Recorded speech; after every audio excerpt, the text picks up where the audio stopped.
Welcome back to the 28 AM podcast, where this is me, your host, Ayush Majithia. I get my friends on board and we have these really chill conversations.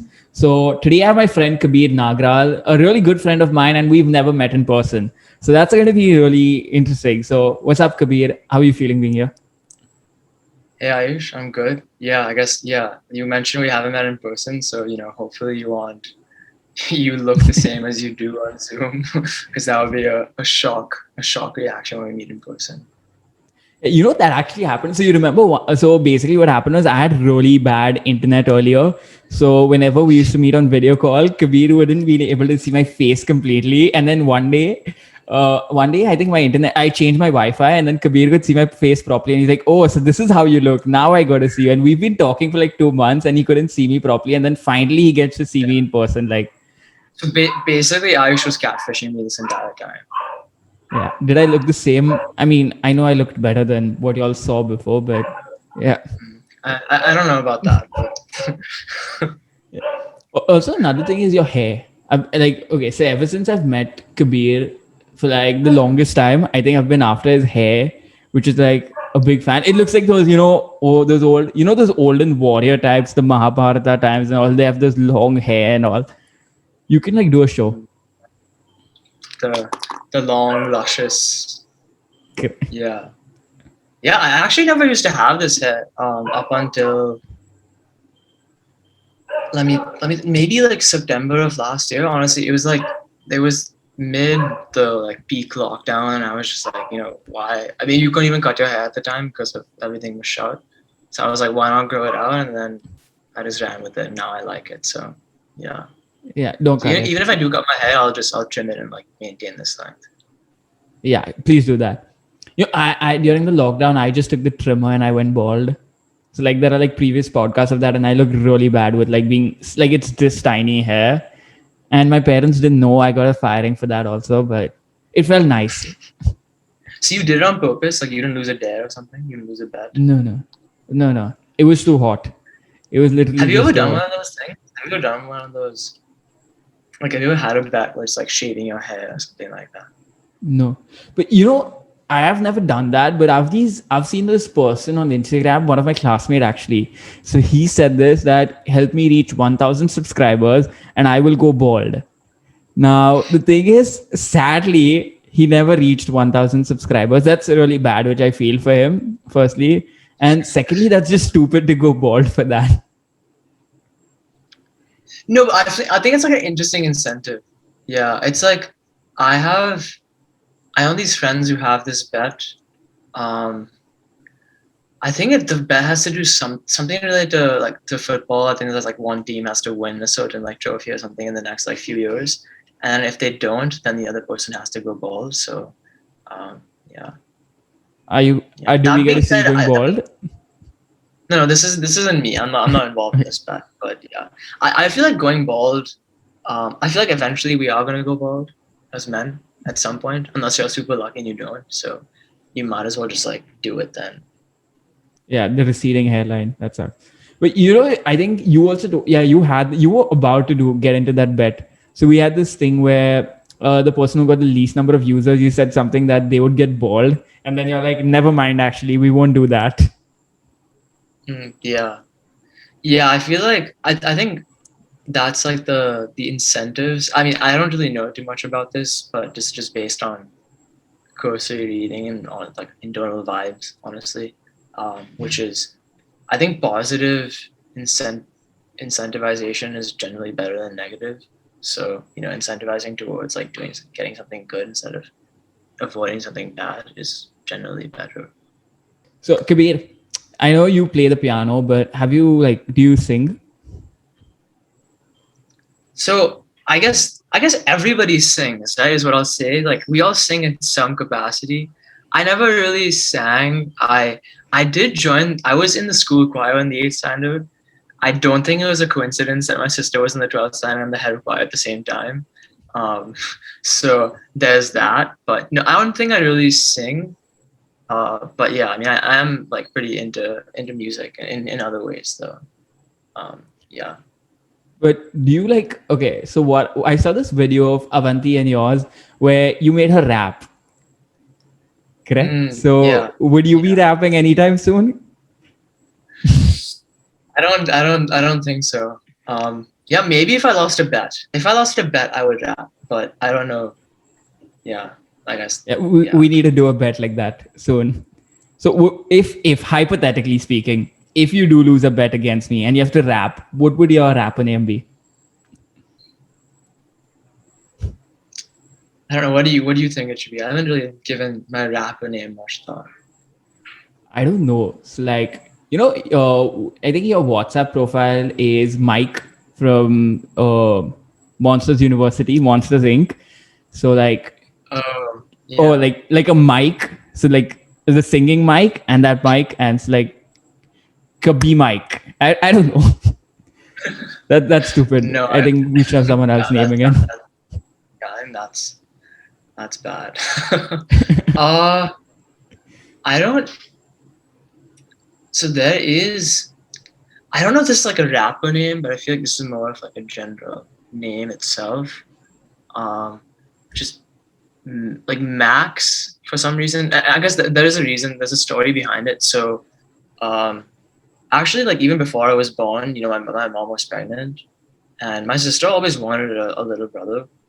And one of the reasons why is she used to watch this show. This woman used to live in the U.S. And so she used to watch this show called Dragon Tales. I don't know like how big it was, but and there were these two characters. One of them was the older sister, and there was a younger brother, and the younger brother's name was Max. So she like resonated with the older sister and wanted her younger brother to be named Max. Obviously, my parents, as you can see, are Indian, and so I don't think Max was the right choice for name. But they like actually Max, like Maximilian is the full form, roughly translates to Kabir, in a different language. So that's actually where I got my name from. So yeah. Wait, so So your if my name sister had a actually? complete way, so No, okay, if say my first. sister had like complete impunity and just had her own way, my name would probably be Max. But yeah, that's where I got the name Kabir from. Wait, so Kabir, like Kabir means max, max in another language. Yeah, Kabir means it means like grand or big, like Maximilian. That's what it means. Ooh, okay. Yeah, I associate it. I associate your name with the poet Kabir. Yeah, can you like write Yeah. poems? So I can't, but I actually used to. Like this is, and like sometimes my parents showed it to me when I was younger, like in the third, fourth, fifth, whatever it was. Um, yeah, we used to have like this school.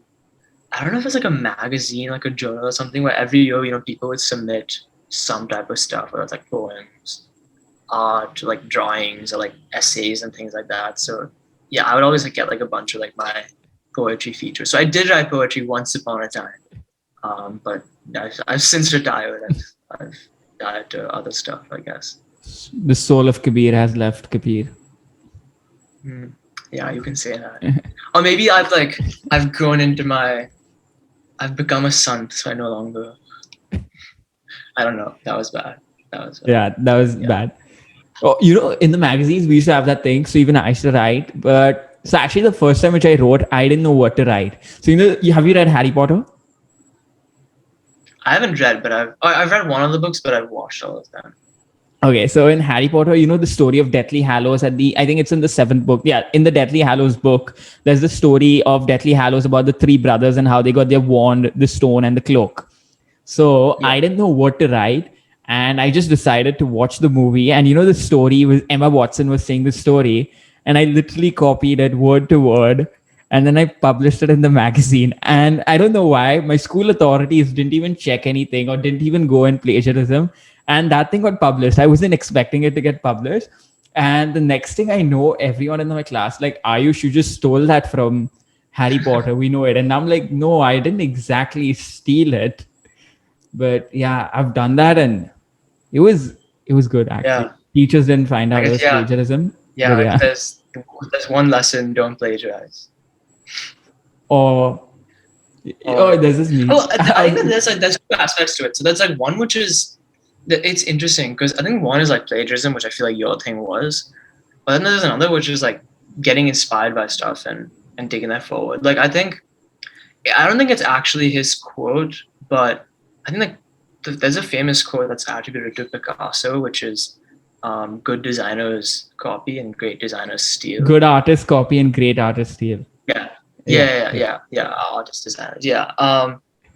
And yeah, I think there is truth to that in the sense that everything we're working on, unless it's something that's completely out of left field, it's usually built upon somebody else's work. And so I think like, building upon stuff is also like pretty important. It's kind of like in music as well, like remixing or using stuff.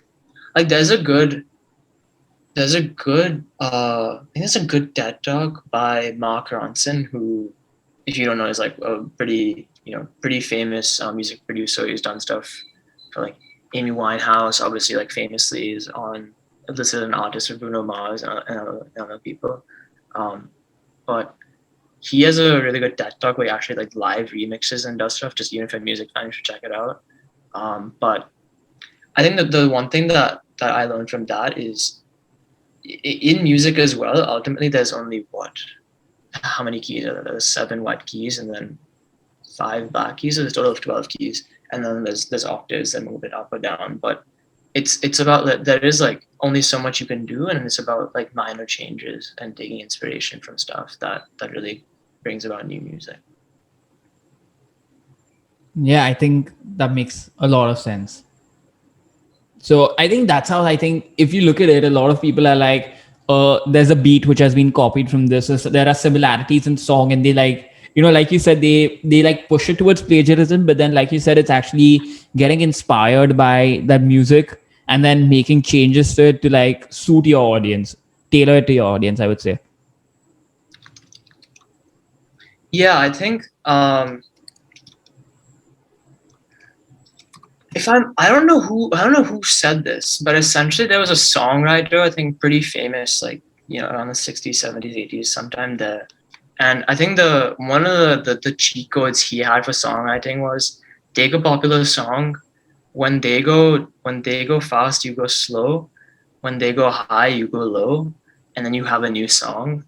And like that's not exactly true, but in many ways, you do see a lot of changes melodically. And I guess the other thing now, because of it's just a lot easier electronically to do this, but sampling has become a huge thing in music. So you hear a lot of samples from like previous songs that then come into new songs. I guess like a good example of that is, I don't know if you know the song Anaconda by Nicki Minaj. Oh, no, I don't listen to English tracks except 1D. Okay. Yeah, well, I guess in that as well, there's like an older song by Sir Mix-a-Lot called "Baby Got Back," and so the actual chorus in Anaconda is, "My anaconda don't want none unless you got buns, honey," which I guess maybe for your younger viewers isn't necessarily appropriate, but that entire sample is actually from the original Sir Mix-a-Lot song. And so it's interesting how like different people use different samples. Oh, in fact, actually, a better example, if you listen to English music, is or Hindi music is, so that there's it's not new. It's probably 10 years old. "It's My Birthday" by will.i.am and somebody else. That's an English song, but that sampled A.R. Rahman's Urvashi Urvashi. I don't know if you've heard of that. Oh, okay, That's yeah, also yeah, that was like pretty popular in the radio at one point. Yeah. So he also I think it's like a sample of both the original song, but also the melody as well. And so completely different vibes, like going from A.R. Rahman to will.i.am. But yeah, you see that a lot in music now. Yeah, I think like, yeah, I even have you heard like fusion of tracks where they've like combined 2 different tracks in a way and they sound very similar, like they make it together. Yeah. There's I think there's a couple of people who do this on Reels now pretty well. I'm actually super obsessed with this one guy. His name is Carnival. I don't know if it's Carnival, whatever his name is. And he does a really good job. Like I have post notifications on for him whenever he posts Reels, because he always comes out with bangers in terms of mixing stuff together. I wanted to ask you this question. This is not related to music. You spoke about the quote by Picasso: "Good artists steal, great. I mean, good artists copy, great artists steal." So now, if you look at it, Steve Jobs used to like attribute himself with that quote a lot. Yeah. It's a, but if you look at it, don't you think Bill Gates should be attributing himself to that quote a lot more because he was the one who stole the OS, the graphical user interface? If you look at it, Sure. Yeah. Yeah. I think the intention there is different. I think I don't really know the context because I wasn't around at the time, but I feel like that was Jobs' subtle dig at Gates, which is that he was saying that Gates was copying and he was stealing. If that makes sense. Maybe that may not be the case, but yeah, it's true. He copied the OS. They actually copied more than that. There used to be, and I only know this because my dad tells me about it. But not just the OS, even like word processing. So like Microsoft Word, I think Excel as well. There used to be a company called Lotus or a product called Lotus that used to do that processing and like other productivity tools. And yeah, I think they basically ripped them off too. So yeah. okay, so Kabir, this is one thing which I'm really excited to ask you about, and a lot of people will want to know. Being Avanti's brother, what kind of DM requests do you get? So honestly, I feel like I don't really get. I mean, I won't show it to people, but I don't know if I get like really spicy DMs. I definitely get a bunch of free followers on Instagram. Like at this point, my profile is public because I just get too many requests. So, and it's also like kind of cloud at this point. Just get like followers every single day, just because whenever she tags me in like a post or a story, you always see them running up. But um, yeah, I guess I mean, honestly, like some of them is just there have been a few actually who are her fan pages who reach out to me because she gets way too many requests, so she obviously just can't just get back to all of them. So they reach out to me being like, I think there was somebody who like drew something for her birthday and wanted to get it to her, but had no way to do that. So they like DM requested me, and then I saw that. I don't have that many DM requests.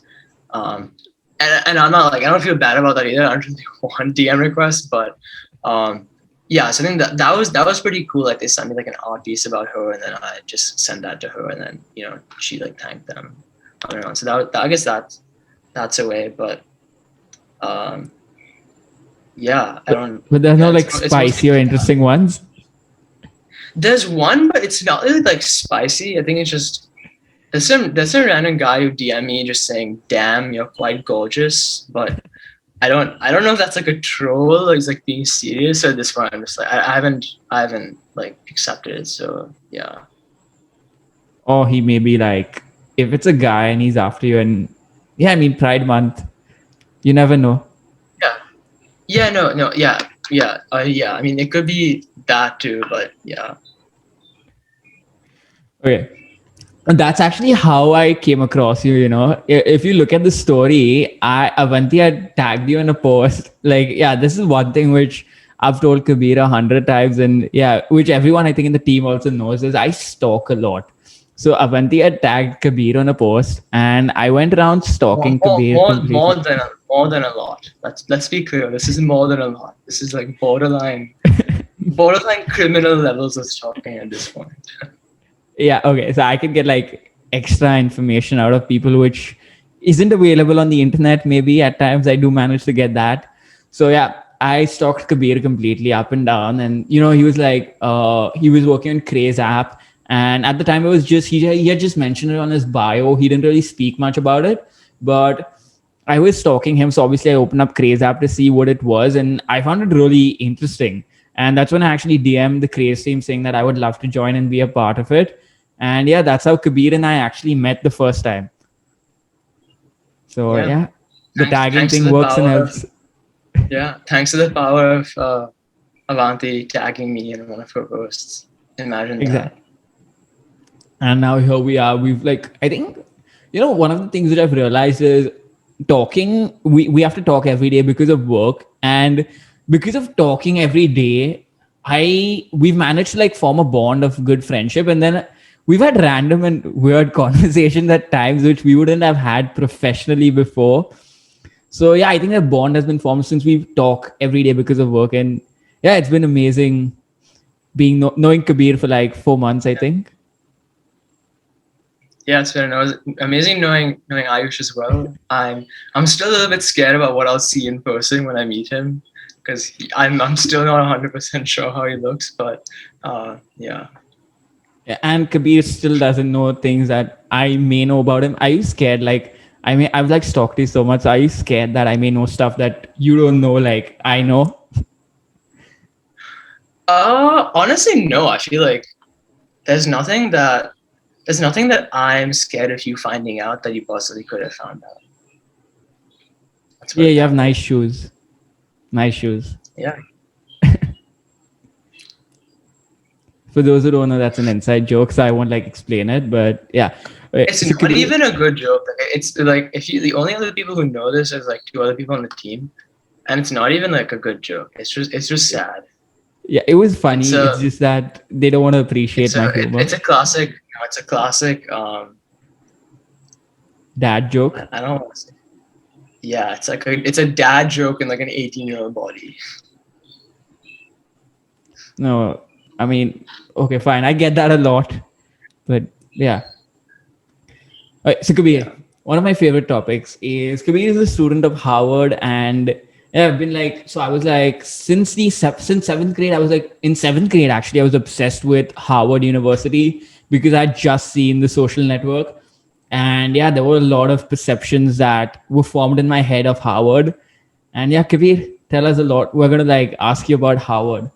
So he's Sure. like, Go ahead. how cool is like the Kirkland House, because Mark was a part of Kirkland House.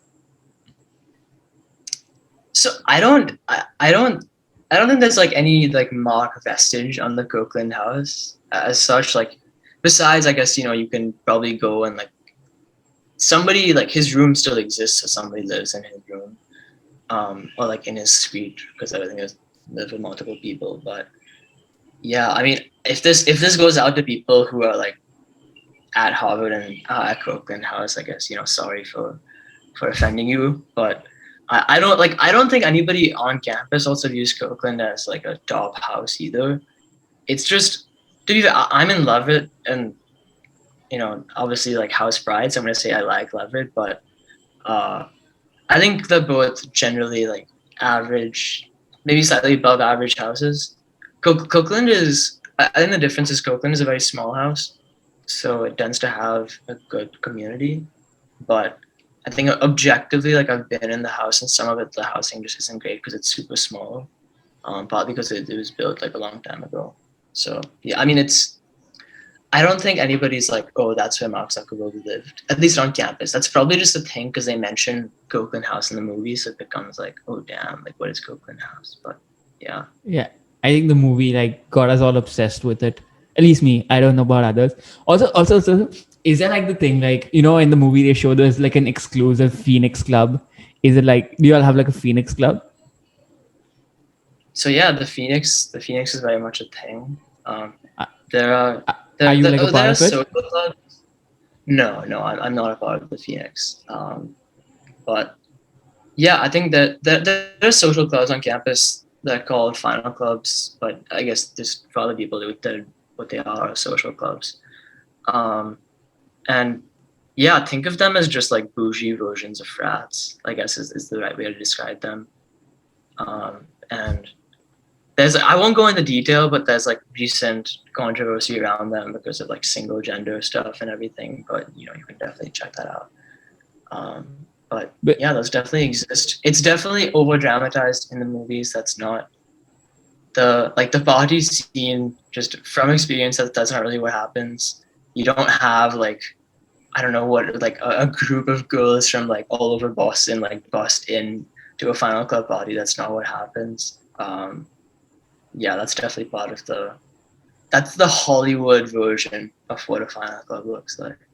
what is like a real version of it? How does it like look or feel, or what is it? Well, I guess like it's hard for me to say one because I'm not in one, so it's all like based on friends and anecdotes and stuff. And everyone is very different. But they all have different traditions and stuff. I'd say honestly, it's basically what I'm saying. Most of them is just they have like a really strong like bond and community and network. I think that's like it works well, and each one of them has a different personality too. Um, I mean, otherwise it's just like a standard. Like the parties are just standard parties. Like it's not some, you know, like this is not like going to like a party in like Miami or Goa or something. It's not that type of like extravagant thing. It's still like very much a college party. Did I Except hear maybe like Goa? sometimes people. Yeah, yeah, you did hear Goa. No, Goa is very simple. At least for like us locals. I mean, yeah, in the way Goa is portrayed in movies, like it's a party place and everyone comes and gets drunk and does drugs and all. That's not exactly how we locals live. You know, people have this perception wearing like shorts and floral shirts every time, and we just drink beer all day. But that's not true. We have like a proper normal life. Hmm. No, but you can have a normal life and still drink beer every day. Like I wouldn't recommend it, but Yeah, but not floral shirts and all that funny way. That just makes us look stupid. yeah. I mean, I guess. No, it is true that like Goa does party. Or I mean, it's more like, it's more like the vibes are more like happy and maybe it's not. no, it's more like Yeah. the tourists. So, like, you know, the floral shirts also, it's not the locals who wear it. These tourists will come, they will buy those floral shirts, they'll buy those funny hats and wear them around and just roam around. We don't do that stuff over here. And even the Hmm. partying part is actually it comes from the other states, more of it.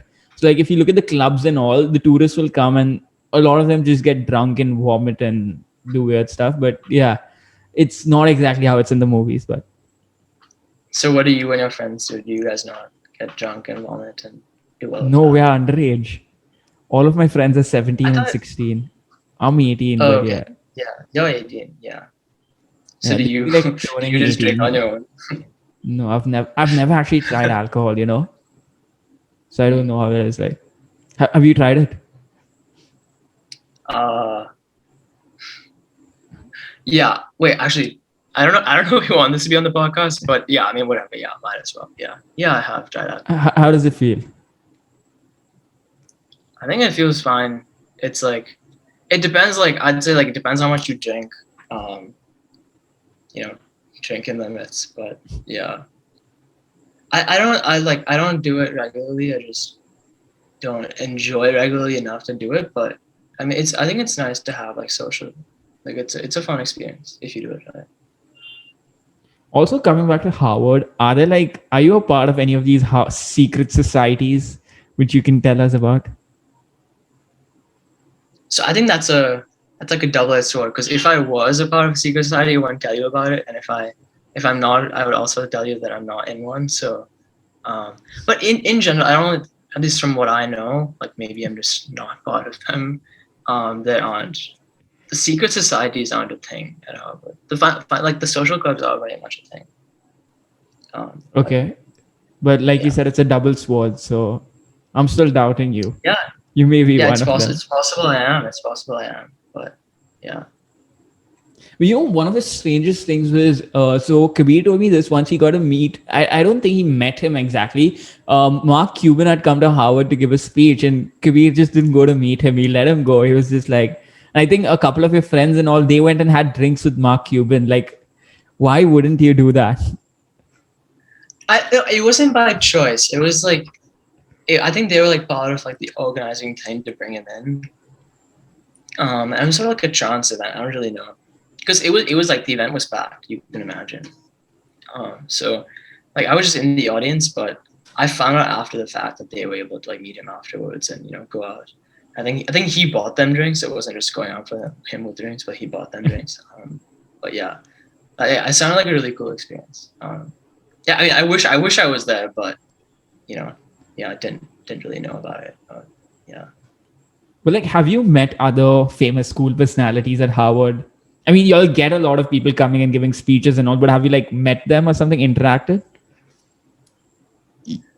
I haven't like directly interacted with any. I mean, a part of that also, to be honest, like how much time have I really spent at Harvard? Like this is also like not that much because I mean I started fall of 2019, so September, October, November, half of December, and then Feb and half of March. So we're really talking about like 5 months here on campus in total, and then after that, March 2020, there was quite the wave of COVID, and then after that, been at home ever since doing online class. So I think maybe, but you definitely get to go to like talks and or like other types of engagements with people, but I think like directly interacting with them is obviously harder. But yeah, I mean there was a talk by somebody I'm just like a big personal fan of. His name is Jaylen Brown, and he plays for the Celtics, the Boston Celtics, which is in like the NBA team from Boston. And I'm a big fan of him because I've like been a big fan of him ever since he was drafted. He came into the team in 2016, so I was 15 at the time, and he's been on the team ever since, and has grown quite a bit. But also like for the stuff he does off the court, like he's a big leader in his community and does a lot of good stuff like community service and other types of social justice things.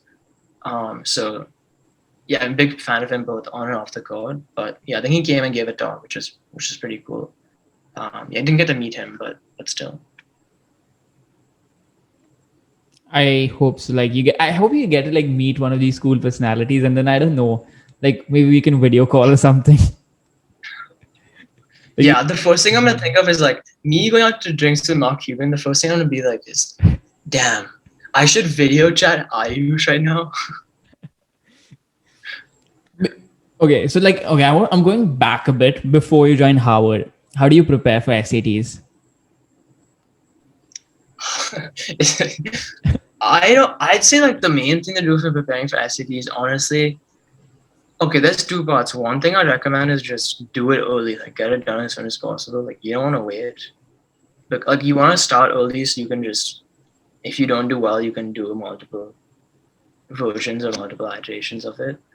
And if you do it early and you get a score like you want, then just get it over and done with. Because you don't want to leave it till the end. Because in the end, you'll be like doing an application, writing an essay, all that other stuff.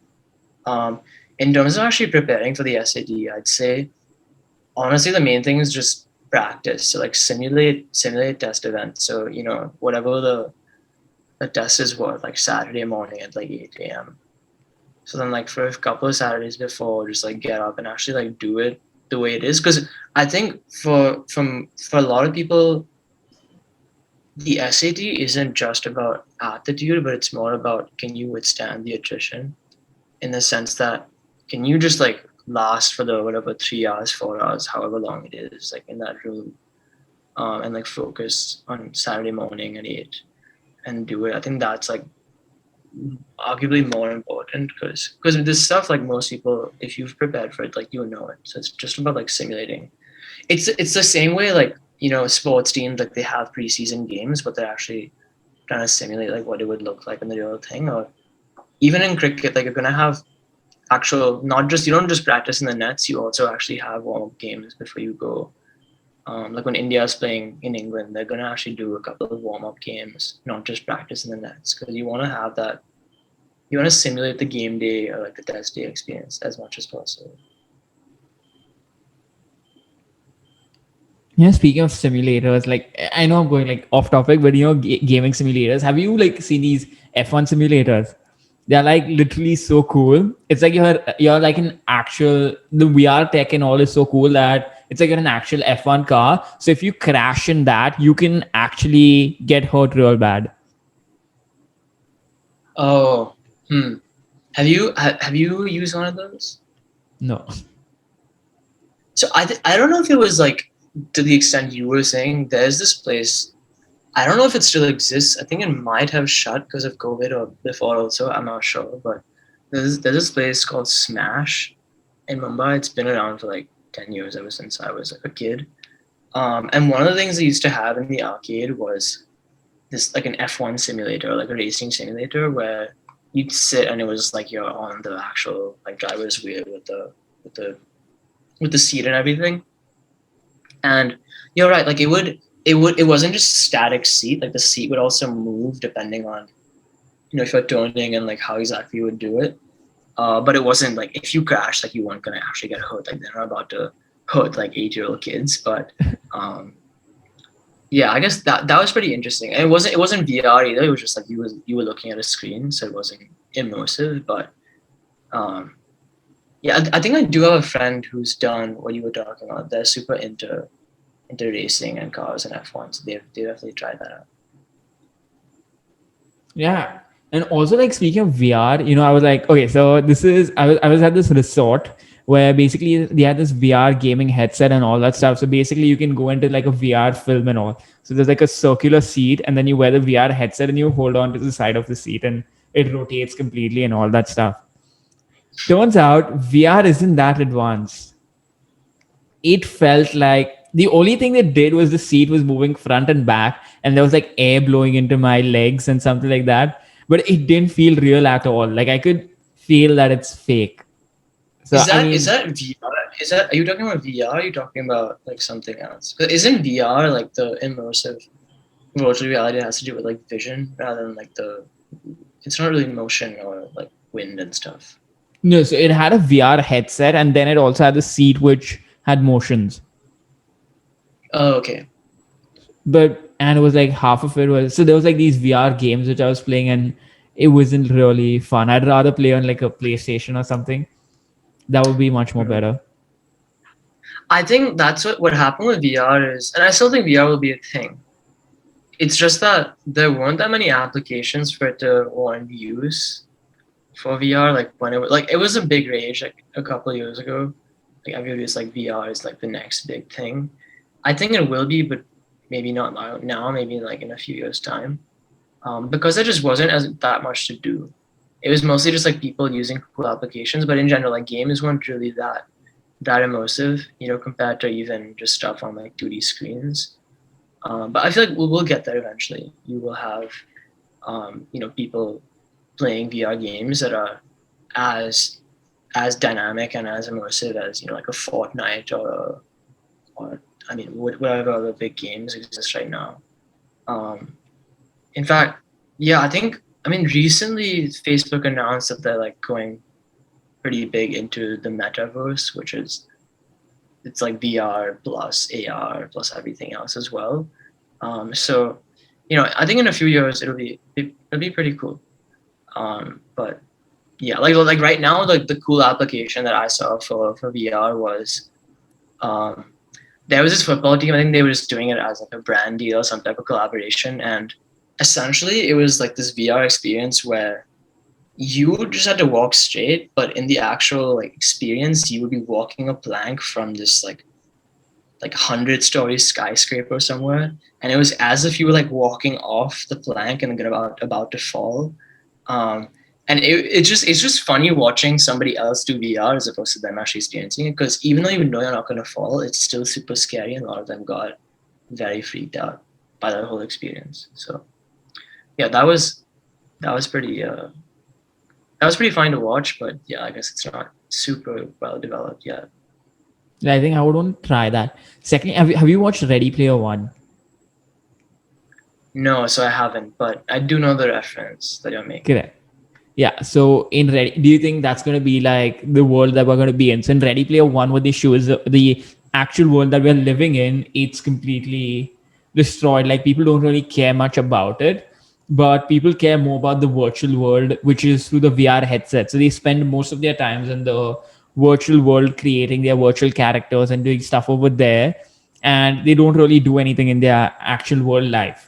Do you think that's going to be like happening? Because then it's a scary future. I don't think that'll happen in the way it's in Ready Player One.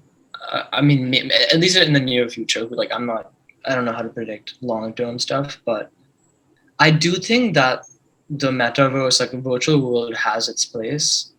We're already seeing that, but we just don't like recognize it the same way. Like, for example, something as simple as being able to own skins on Fortnite, that doesn't like give you any sort of enhancement in the game. Like it doesn't improve your gameplay anyway. It's just a way for you to display your identity in a virtual world. I think that's like the stepping stone into that. You see it with Minecraft, with Roblox, with other stuff as well.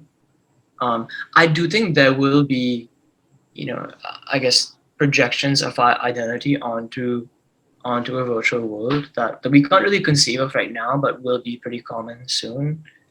We're starting to see this more and more, even like with the rise of digital assets like NFTs and other stuff. A part of that is just what we hold valuable today. Like just because something is physical doesn't necessarily make it valuable in the same way. A lot of it has to do with the um, perceived value and actual emotional value. And so I don't see why that can't be ascribed to a virtual world when it's already been done in a physical world. I don't think we'll ever ignore the physical world completely because there are constraints like life and death and like health and general like other stuff as well, like relationships and things. Although I guess maybe that becomes entirely virtualized, who knows? But I think I think there's like a long way to go for those essential core parts of just life functioning to be virtualized, and it's unclear that can ever happen. So um, yeah, I don't think it'll completely go as it would be in Ready Player One, but I think it'll like over time, and it'll probably happen in our lifetimes where like there is a significant, maybe not the majority of our life, but a significant part of our life that's virtualized. You spoke about NFTs and all. So there's this like really interesting story which I was reading a couple of days back, which is there's this person who purchased an NFT picture or painting for like $70 million, which was like a digital asset. So it's not like a physical copy. And what he's decided to do is he'll be creating a Minecraft world, and he'll be placing the picture in that world over there. So like people can come and enter that. I don't know what is it, art gallery, and they can view that picture in high quality. So that's what he's planning on doing. I don't know how will it be done, and also I'm not sure how NFTs can be stopped from being copied or like stolen or just taking a screenshot and all. But yeah, I think yeah they're going to do something like that. So I think so I guess the second thing you said, how they can be stopped from being copied or stolen or just screenshotted. So that's what the NF and the NFT stands for. So NFT stands for non-fungible tokens. So non-fungible means that it can't be copied. The best analogy is you can get any artist, not any artist, but like most, like a lot of skilled artists today can go and copy the Mona Lisa and make copies of them. In fact, actually, most high-level paintings today in the world, especially wealthy people who are buying them, they are almost always making copies of them, because if they want to display it, they'll never display the original, because there's too much risk involved with that. Because some of these go for like millions of dollars. You don't want to be putting that up where somebody comes over, they can like drop some whatever it is, like chutney or like even like water or whatever else on it. You're never going to expose them. So most originals are now just kept in cold storage somewhere. But so pretty much everything can be copied, but they wouldn't be able to sell that copy for the millions of dollars. So it's the same kind of thing. What NFTs does, without me going into like the actual technical details, is it provides a digital way to verify the authenticity of that specific asset. So you can prove as the NFT owner that this is authentic based on the actual token that it contains. So like if somebody else displays a copy and says that no, this is the real one, you can actually go back and check in the ledger of like whether or not that is, and so you can verify that indeed wasn't the actual original. So that's basically what it does. Is it the same way how like you have a certificate of authenticity in real life? It's basically that, but for digital assets. But I don't know. I think I find it to be a waste of money. At least now, I don't know. Maybe 30 years later, what would be my perspective? But for now, I just think it's like wasting your money as of now. Because I truly believe that if there's something like physical, which you can hold, which you can touch, which you can feel, which you can like show it to someone, it's far more real versus just in comparison to something that's digital. And yeah. So I guess my question is like, all the movies you watch are all digital, right? Like it's not real and physical. Um, so I don't know. True. I think like you, if you actually think about it, most of the stuff that you like interact with on a daily basis and you enjoy, most of that is, especially art today, you know, music, movies, TV, just general social media, you know, Instagram, YouTube, whatever it is. I'd say the vast majority of what you and I consume, what we would call art, is digital and not, you know, physical or analog. So I guess the wasting money part is more down to like, that's more about would you buy art? And I guess like that's a separate question altogether. But for people who do and who are interested in it, you know, partly because they appreciate the art, partly because it's an investment for them. I mean, that's up to them. I don't know if I would buy like maybe I would buy an NFT if it was, you know, price appropriate, like just and I enjoyed it. But um, yeah, I guess I just think we should change the notion of like that. I think that we need to start like blurring the lines intentionally between like the physical world and the virtual world when it comes to art, because most of our art consumption now anyways happen digitally. We just don't realize it. Makes sense. Like, yeah, in a way, it's all of it. Yeah, I just realized when you were saying all that, I spend most of my time interacting with something that's online, something that's digital. Like, Yeah, unless when I'm not sleeping, most of my time, I would say 90%, I do have either a phone or a laptop or a tab or a TV screen in front of me, something that's on. And yeah, yeah. I makes guess like sense. not to get very meta, but even this itself is like a digital piece of art, right? Yeah, correct. You know, this 28 a.m. podcast. Yeah, Let's hope it gets yeah. valued I don't high know. soon. Yeah, soon we hear this podcast gets sold for $70 million after Ayush mints it as an NFT. That would be that would be something. That would actually be a good idea. So like people are just making, there was like the internet boom in 2001 where people were like just making a a website or something, and they were launching it, and they were launching it as an IPO and were getting a lot of money. Then right now there's a crypto boom where people are just making random coins. Like there's something known as cum rocket also, and Yeah, it's just like people are buying all that stuff. So like maybe 2 years later, if people just start making everything NFTs, people will just go crazy and buy it. Maybe there may be a phase where I'll just put a picture of my hand and be like, this is an NFT worth $1 million, and I don't know if just putting that tag NFT may make me millions.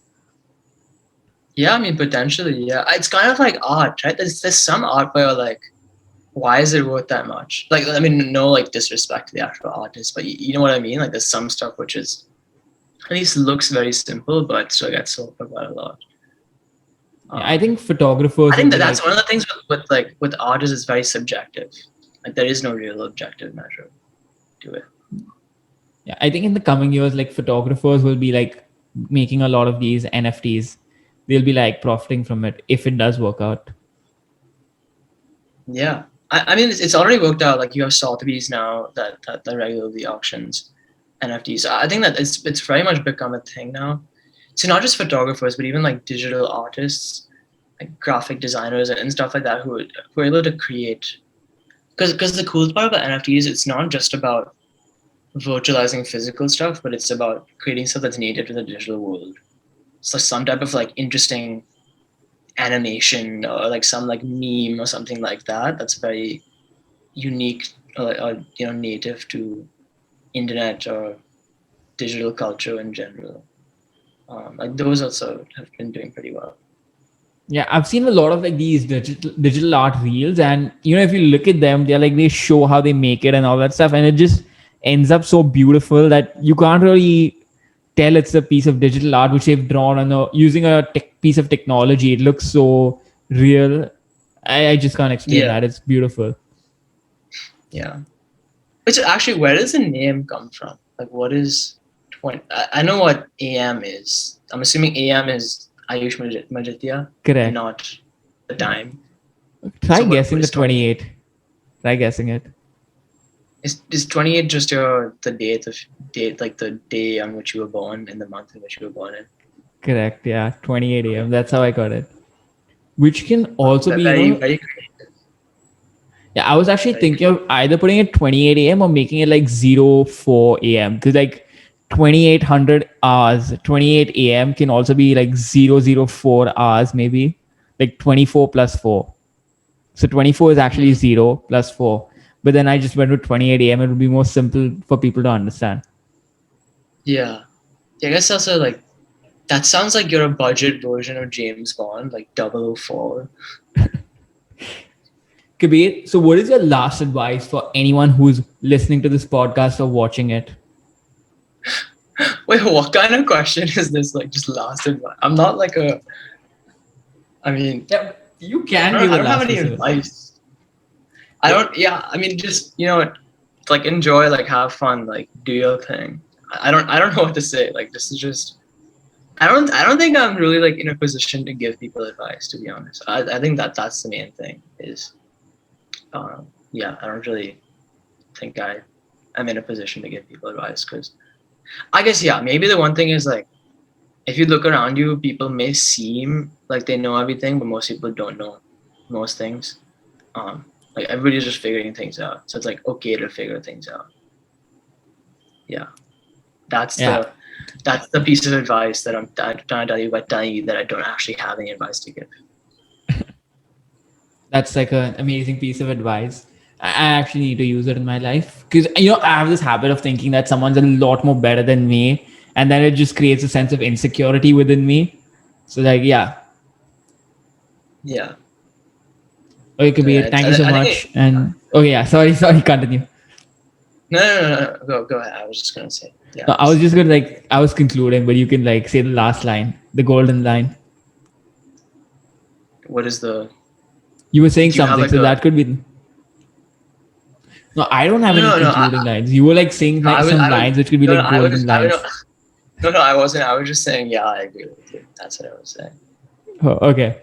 So yeah, Kabir, thank you so much for being a part, and you can tell them to subscribe to the 28 a.m. podcast and become Yeah, cool. thanks, Ayush, for having me on. It's been an honor. I'm so lucky to get an invite to this podcast. It means a lot to me. And yeah, hopefully, all of you fans that are listening out there will like this. If you're, watching on YouTube, subscribe, share, comment, whatever the equivalents are on the other podcasting platforms you guys are listening on. And yeah, do support Ayush. She's doing a lot of cool stuff on both his podcasts. Yeah, like make sure to check out all of his other content, which I'm sure is a lot better than the piece of content you're listening to with me, with a lot cooler people. So yeah, Yeah, and we look yeah, forward to having you thanks. again, Kabir. So yeah, Yeah, let's do this again. yeah, sure.